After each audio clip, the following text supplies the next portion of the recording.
Okay, we'll wrap up Module 1 with the Extension 4 activities, and I've actually already kind of pre-written these, but I'm going to give you a little bonus material, not just the ranking tasks, but also some of the problems, as you will see similar ones on the first test, so I wanted to make sure you got a look at these. So the first question that I've got listed here now, I only worked out the ones that I had recommended. A good student in preparing for the test will do several more beyond just the recommended ones. That way you'll get extra practice, and again, if you're not sure, feel free to stop by and ask what the right answer is, or have me take a look at your answers and see if you are on the right sheet of music. But anyway, here's your the first question that I recommended was number 7, which is a position versus time graph. And the first question is, does the graph represent accelerated motion? Now, I can't stress enough the importance of recognizing what kind of a graph you're dealing with. Remember, this is a position versus time graph, and so we're essentially figuring out what the position of the object is at various times. And look at the shape of this thing. It's a curve. So hopefully you remember from our lab activity, walking in front of those motion detectors, that in order to get a curve on a position versus time graph, you have to be changing your speed. In fact, in this one, it looks like you start out pretty fast, going away from the detector, then you slow down, almost coming to a stop near the end, because your position is really not changing very much at the end. So sure enough, this does represent accelerated motion. Why? Because it's a curve on a position versus time graph. That's sufficient. Another way of thinking about that is that being a curve, the slope is constantly changing. And since slope on a position versus time graph is velocity, that means you've got a changing velocity. You are changing velocity, and that is the very definition of acceleration. Now part B says, what is the average velocity? Remember what the definition of velocity is. It's a change in position, or a displacement divided by a time. So that's why we got drawn up here, x minus x naught, or x minus x zero. That's position minus initial position divided by time. And then you just use the graph to pick out those points. So at time 4, the position was 8 meters. At time 1, the position was about 4 meters. And so the object moved from position 4 meters to position 8 meters in a span of 3 seconds. And therefore you wind up with an average velocity of 4/3 meter per second. Which direction was the object moving? Notice what the position values are. They're all positive. In fact, it went from being 0 to 8 eventually. So it was moving in a positive direction. Number 10, it's another position versus time graph. Similar but not exact. What's the difference in this graph? It's not a curve. It's a diagonal line.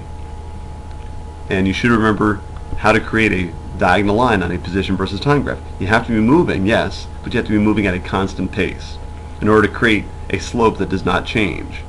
And that slope is the average velocity, so in this case you've got an average velocity that's not changing.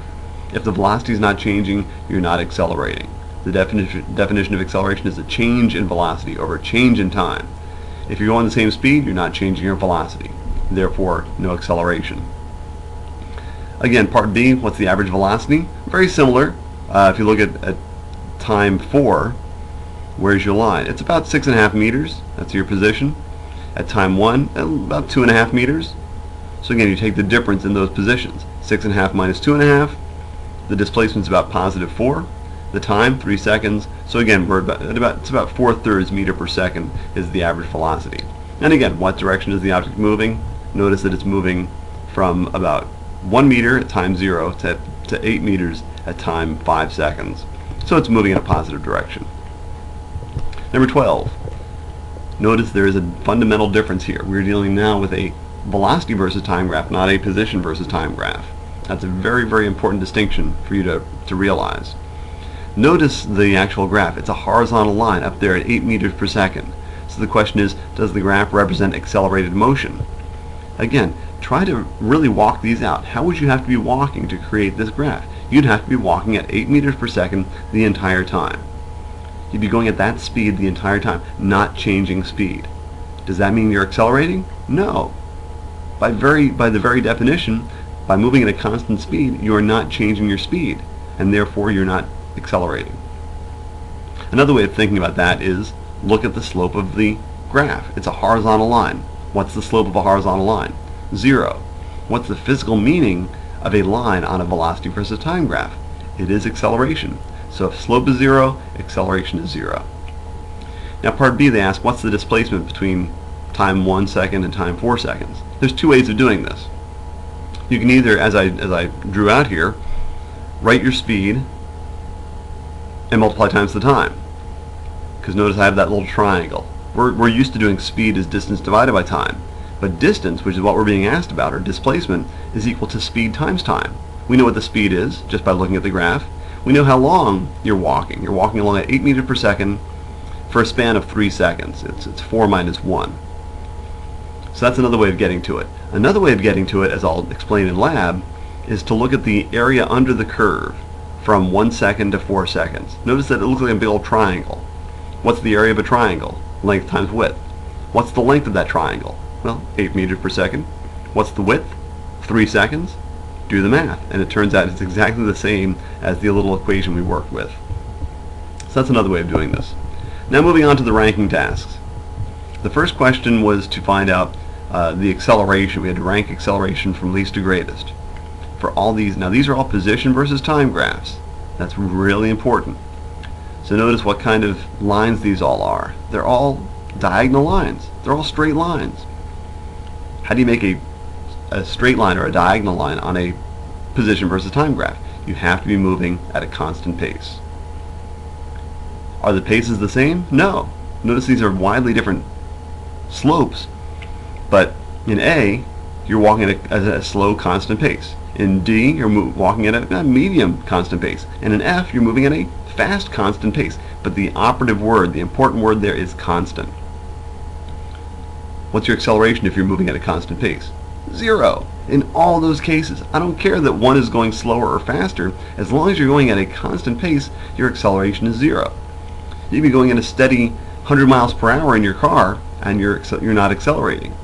Just like you could be going at a steady 10 miles per hour, and you wouldn't be accelerating. The accelerations in both cases would be 0. Your velocities are widely different, but your accelerations are the same. Now, check out ranking task 2. When they ask the velocity, it's the same graph, but now they're asking a different question. They're not asking about acceleration, they're asking about the velocity. And here, obviously, since slope of a line on a position versus time graph is your average velocity, then the slope in A is much smaller than the slope in F. Therefore, the velocity is much smaller in A than in F. And finally, in ranking task 3, they want to know the acceleration, but be very careful. This is a velocity versus time graph. So this is different. It looks similar. It's the same question as in ranking task 1, but it's a different graph, and therefore it's giving us different information. So in this case, think about what's happening here. In A, think about how you'd have to walk to make A.